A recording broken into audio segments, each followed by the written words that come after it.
Bueno, quiero hacer antes un par de aclaraciones. Primero, en cuanto al título que tiene la ponencia, que hablo de la enseñanza, pero quiero aclarar que no soy un docente. Bueno, sí doy clases, pero no soy un docente especializado, como es el caso de Fabiola.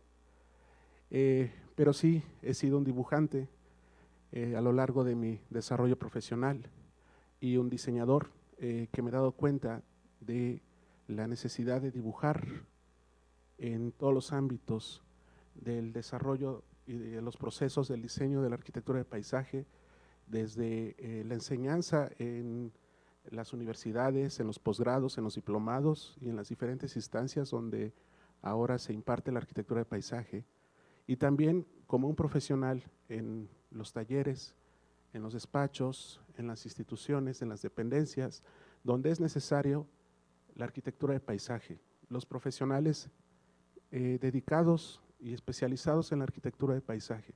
La enseñanza, en este caso, verán que no solamente se limita al aula, sino también he querido extender el término a, al proceso de diseño aplicado a la labor profesional de los paisajistas.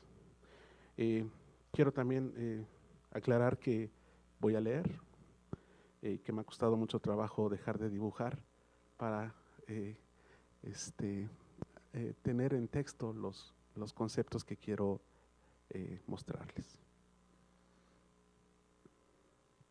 Tengo la impresión de que un paisaje fue el primer dibujo de mi vida. Seguramente, cuando en un grupo de preescolar tenía la encomienda de dibujar y de expresar algo más que un simple rayón. Recuerdo delinear el horizonte con una montaña sobre la que un sol radiante y el cielo azul eran el escenario de algo parecido a una casa y un árbol, en la que figurativamente habitaban flores, personas y animales. También fue sin mayor pretensión la primera vez que me ubiqué en mi entorno y que expresé, de manera más imaginaria que real, mi relación con el mundo. Quiero decir con esto que la imagen del paisaje siempre está presente en nuestras vidas. Por ejemplo, como el mapa mental al que inconscientemente recurrimos para ubicarnos y orientarnos, o como un vocabulario gráfico con el que a través de signos y señales podemos organizarnos, e inclusive como él es también el espacio donde vivimos y nos expresamos.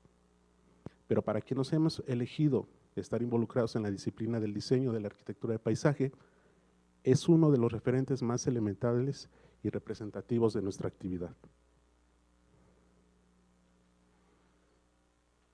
Existen una gran cantidad de acepciones para definir el dibujo, que dependen de la manera de abordar el tema. Las hay de carácter filosófico e histórico, también las que tienen que ver con una metodología didáctica y significados más especializados relacionados con el fin del dibujo. Pero de manera general, el dibujo es concebido como una actividad humana en las siguientes facetas. El dibujo es un acto. La definición del dibujo como un acto remite directamente al momento en que un individuo traza algún gesto sobre una superficie. Es el proceso o técnica para representar algo como un objeto, una idea o un entorno. Otros autores ligan este gesto a la creatividad. El dibujo es el momento que transformamos una idea a una imagen visible. Es el acto de ver y pensar claramente. El dibujo, en otra faceta, el dibujo es considerado un medio. En otras definiciones, el dibujo parte de un proceso creativo para transformar una idea en algo tangible. El dibujo es la herramienta de exploración y una línea puede expresar el pensamiento. El dibujo es un proceso cognoscitivo a través del cual creamos un mundo de imágenes. Es el principal resorte que usamos para organizar y expresar nuestros pensamientos y percepciones visuales. El dibujo, en una tercera faceta, se le considera el mensaje. En definiciones más especializadas, el dibujo es la manera de comunicar y es considerado el lenguaje universal para transmitir nuestras ideas a los demás.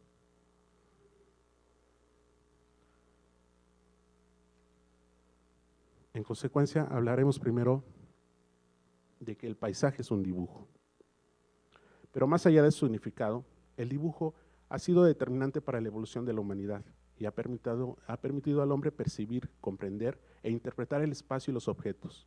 El dibujo no ha sido solo una actividad para expresar lo que se ve, también ha llegado a ser un proceso con el que el ser humano ha entendido individualmente su entorno y lo ha clarificado a los demás. Por consiguiente, el dibujo ha sido una acción imprescindible en la concepción del paisaje.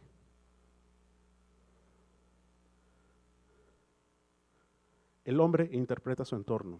La percepción nos ha estimulado de manera natural a apreciar el mundo que nos rodea, y desde épocas ancestrales el hombre ha interpretado las manifestaciones a su alrededor como son cielo y firmamento, tierra y agua, día y noche, vida y muerte.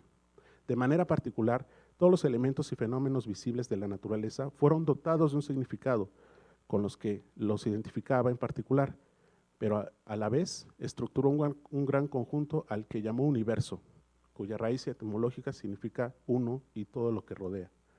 Y como vemos, una de las primeras manifestaciones de la humanidad se remite a Stonehenge, que tenía que ver con su ubicación, con el entorno y el paisaje, o trazando mapas astrales como en esta piedra de Sumeria, si no me equivoco, donde se ubicaba el cielo como un mapa astral. Es también muy posible que de la observación del firmamento el hombre entendiera el concepto cíclico del tiempo, lo que le permitió utilizar el cielo y el horizonte como un primer instrumento de medición para comenzar a tomar y predecir el tiempo y orientarse para dimensionar el mundo.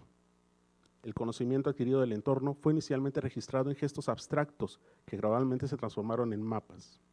De esta manera, el hombre estableció una relación de conveniencia con el entorno, para lo que tuvo que conocer la naturaleza del sitio, es decir, buscar el espíritu del lugar.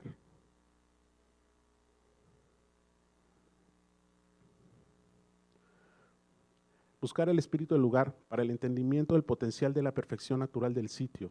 Esta lectura dio por resultado la imagen en la que montañas, ríos, vegetación, animales e inclusive el hombre se mostraba en armonía y en equilibrio.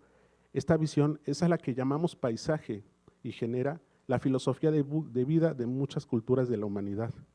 En lo que vemos en el dibujo es paisaje chino, que precisamente representa el Feng Shui, que tiene que ver con la filosofía y la armonía del paisaje que ocupaba el hombre.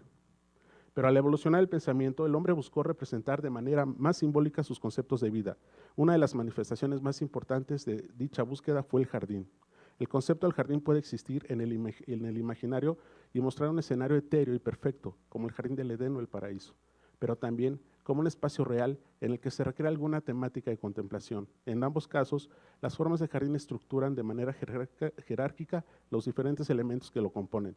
El jardín será visualizado de dos maneras.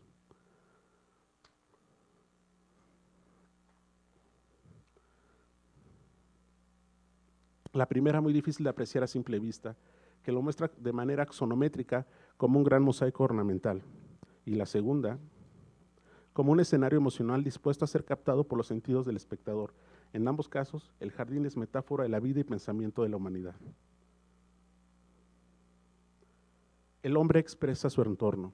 Al paso del tiempo, la expresión del entorno se transformó en una de las formas más relevantes con la que se registró la cultura del hombre. El paisajismo pictórico se transformó en el estilo artístico en el cual se mostraban ciudades, fenómenos naturales, episodios históricos, escenas costumbristas e historias mitológicas, y acuñó el término de ser paisajista, que designaba así al individuo que pintaba paisaje.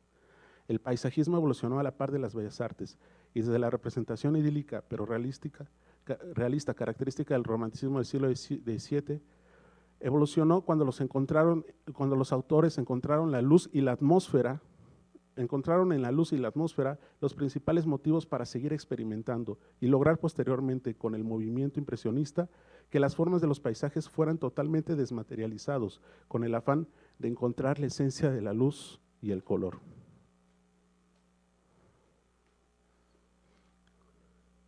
Pero la vorágine del cambio e innovación en las artes plásticas proseguirá. Y en las formas de expresión del movimiento moderno, el paisajismo pictórico seguirá siendo un tema de experimentación y búsqueda artística. Los paisajes estarán sujetos a un proceso de simplificación. Una línea o un gesto será suficiente para expresar todo el entorno. El proceso de abstracción reconvierte la forma de reinterpretar el paisaje e influye de manera decisiva en la manera en cómo se desarrollan las áreas de diseño de paisaje. Oracle. El hombre reinterpreta su entorno. En el siglo XIX, la aparición de la filosofía del modernismo fue un revulsivo en las humanidades y las ciencias del diseño. En este periodo se establecieron lineamientos cualitativos para garantizar la calidad de vida en los que se consideró el espacio abierto como un aspecto habitual para el desarrollo de las personas. A partir de este momento, el progreso y la evolución del diseño de los jardines y parques es notable, y es el paisajista francés Jean-Claude Nicolas Forestier quien refleja estos cambios al publicar Grandes ciudades y sistemas de parques, un compendio de conceptos de espacios abiertos en el que son evidentes dos aportes notables a las ciencias del diseño. El primero, agrupar de manera formal los conceptos de espacios abiertos como las promenades, las plazas, los jardines y los parques, para mostrarlos como un tema de diseño de la arquitectura de paisaje y no solo como jardinería. El segundo aporte se dio en cuanto a la presentación de los conceptos. El autor, con una influencia notable del movimiento moderno, expresa con gestos simplificados los dibujos que representan con absoluta claridad los elementos constructivos y naturales que integraban dichos conceptos. Representa ya un lenguaje gráfico especializado para la arquitectura de paisaje. Otro autor que influyó notablemente en la definición de la expresión de la arquitectura de paisaje fue Roberto Burle Marx, identificado como el paisajista en el movimiento moderno, cuya obra estructuraba el diseño como un gran cuadro abstracto, donde cada color y forma representaba desde el antecedente del sitio hasta los elementos constructivos y de vegetación propuestos. La propuesta de Burle Marx dirige la expresión del paisaje con una total libertad que le permitió crear un lenguaje personal que otorga valores y formas a todos los elementos de una propuesta. El autor logró transfigurar un pensamiento abstracto y transformarlo en un espacio vivencial que integra paisaje y naturaleza. Reside aquí una de las principales cualidades del dibujo para el paisajista.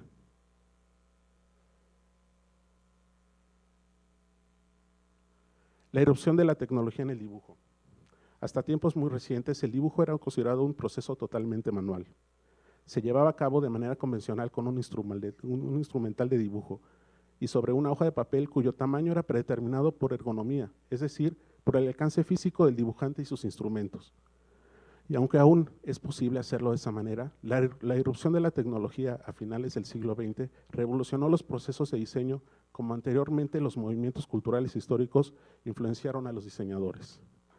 La interfase que de manera directa trasladaba las ideas al diseñador a sus manos y al papel, se sustituyó por una computadora en la que una serie de instrucciones predeterminadas permitieron al diseñador llegar a soluciones inmediatas. Al incorporarse el uso de la tecnología de cómputo en el dibujo, conocidos como los sistemas CAD, el plano de papel fue sustituido por un lienzo virtual, sin límites ni escala. Fue posible equivocarse y regresar sin consecuencias, y hasta replicar y copiar modelos previamente dibujados. Pero también la forma de apreciar el diseño cambió. La tecnología nos permitió crear una representación virtual muy similar en apariencia con lo que vemos en la realidad.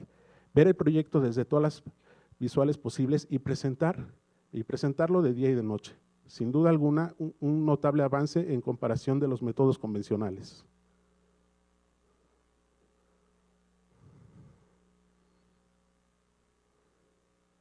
En consecuencia, el dibujo asistido en la computadora es ahora el recurso básico para el diseñador y le da un sinfín de opciones, pero también quedó el dibujante en riesgo de ser un simple espectador. De acuerdo con el arquitecto Michael Graves, son aún nuestras interacciones físicas y mentales con nuestros dibujos, actos formativos, porque en un dibujo hecho a mano, ya sea en una tableta electrónica o en un papel, hay entonación, rastros de intenciones, y la especulación con el dibujo es aún posible establecerlo como una conexión personal y emocional con el trabajo, muy superior a la del computador.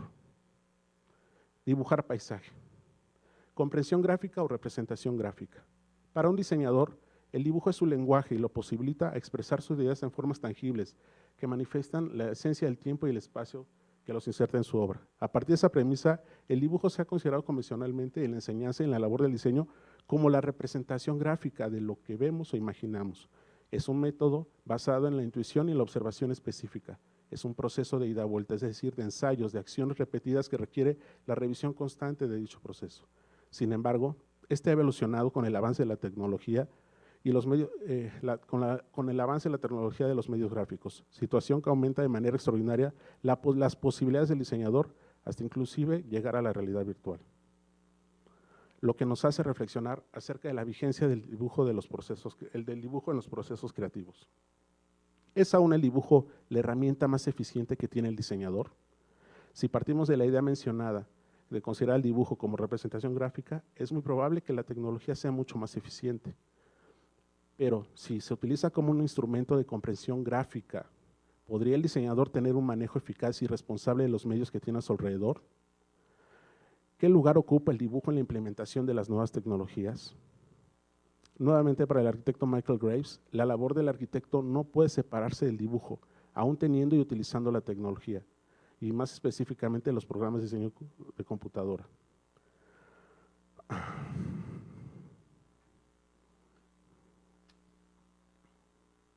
Dibujar es más que solamente copiar, es expresar emociones, sentimientos e ideas para realizarse. El proceso creativo de la arquitectura paisaje tiene un sinfín de complejidades, debido a la utilización integral de los factores que inciden en un lugar, así como la aplicación de un amplio espectro de escalas de intervención. Bajo estas circunstancias, el paisajista podrá tener una respuesta muy rápida con la tecnología, pero el dibujo le permitirá descubrir y para que a través de la percepción y la comprensión del entorno logre proponer las soluciones correctas. Es por ello que se considera fundamental la vigencia del dibujo en la labor y la formación del paisajista, así como es necesario el replanteamiento de esta herramienta en los procesos creativos del arquitecto paisajista y a la vez posibilitarlo a la comprensión gráfica de los escenarios de intervención como la vía para utilizar de manera responsable y eficiente todos los medios que le pone la tecnología a su alcance. Más allá del papel. Como he mencionado, la tecnología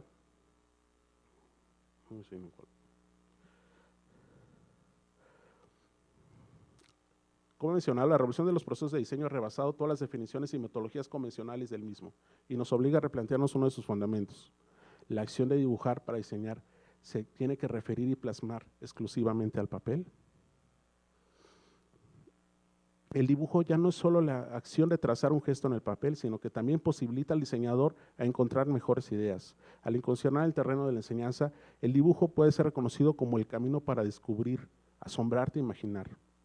Pero se puede enseñar a dibujar.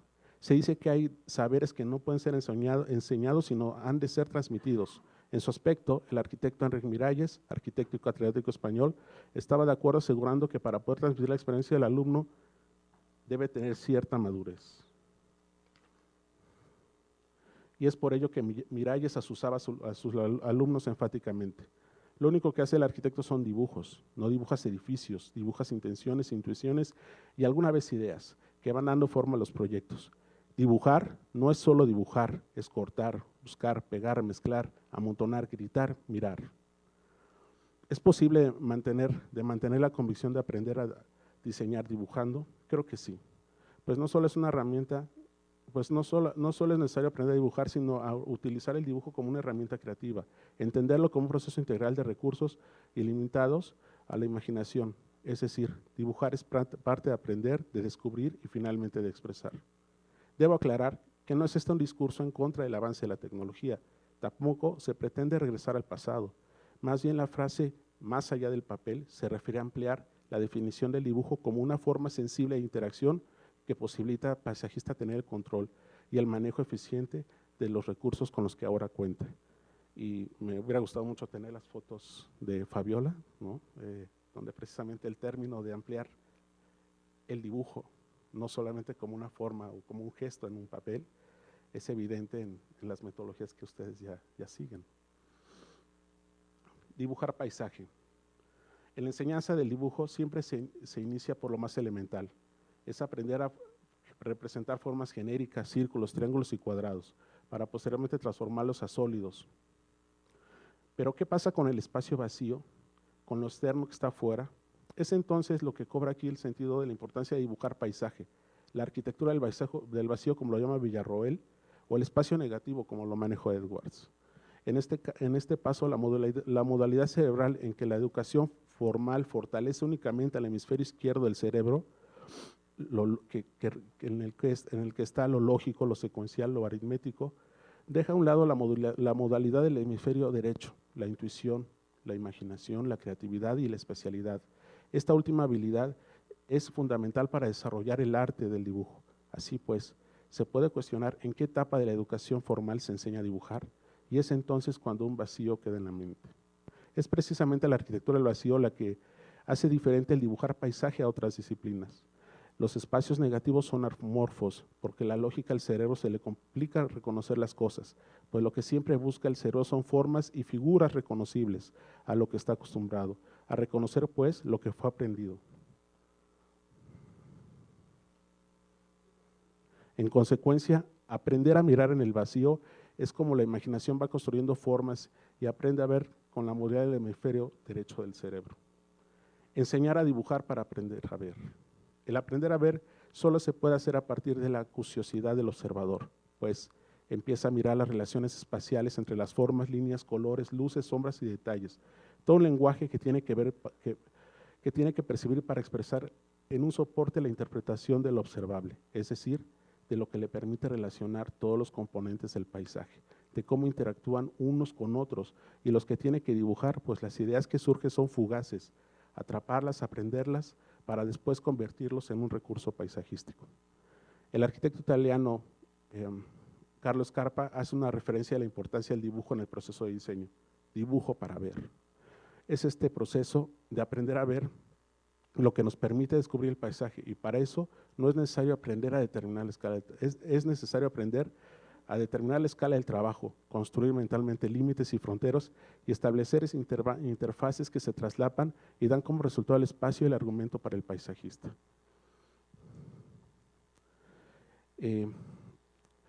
Pero pasa algo muy curioso.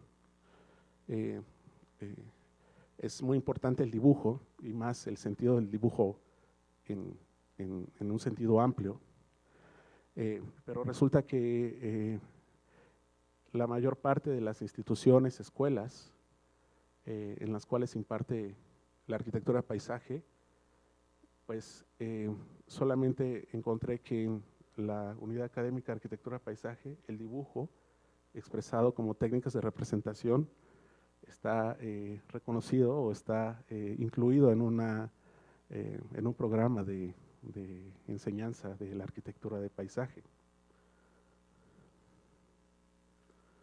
Entonces, de acuerdo con la información de los programas de estudios de todas las opciones de enseñanza de la arquitectura de paisaje en México, solo la licenciatura de la Unidad Académica de Arquitectura de Paisaje de la UNAM se imparte como materia en el formato convencional. Si he argumentado que el dibujo es una actividad básica en la actividad del paisajista, es necesario replantear urgentemente al dibujo como una modalidad de comprensión gráfica a los programas de estudio de la arquitectura de paisaje. Dotar a los profesionales con el recurso indispensable para descubrir, diseñar y construir el paisaje permitirá mejorar sustancialmente la calidad y eficiencia de nuestras propuestas en el campo profesional. Y finalmente, ¿por qué dibujar? ¿O qué nos trae el dibujo al diseñador? El dibujo sublime, y es un término que han ya referido en ponencias anteriores. La experiencia de dibujar no remite únicamente a los artistas. Todos en algún momento han tenido el momento sublime del dibujo. En la docencia en particular, cuando se enseña a dibujar, es sorprendente el absoluto silencio del ensimismamiento al dibujar. Esta acción de recogimiento, de desentenderse del mundo exterior, son las experiencias sublimes que todo paisajista debe recobrar y enriquecer, pues complementa su sistema perceptivo para potenciar la imaginación y la creatividad, habilidades necesarias en su quehacer profesional. La experiencia estética de lo sublime pertenece a la esfera del arte. Es aquí donde se manifiesta y eleva al ser humano sobre sus propios límites a la grandiosidad de la experiencia del dibujo, pues me permite una contemplación gozosa por el diseño. Es una total sorpresa por el alcance del humano en la creatividad. Es la idea de infinitud y grandeza del humano. Y bueno, esa es la ponencia que les presento.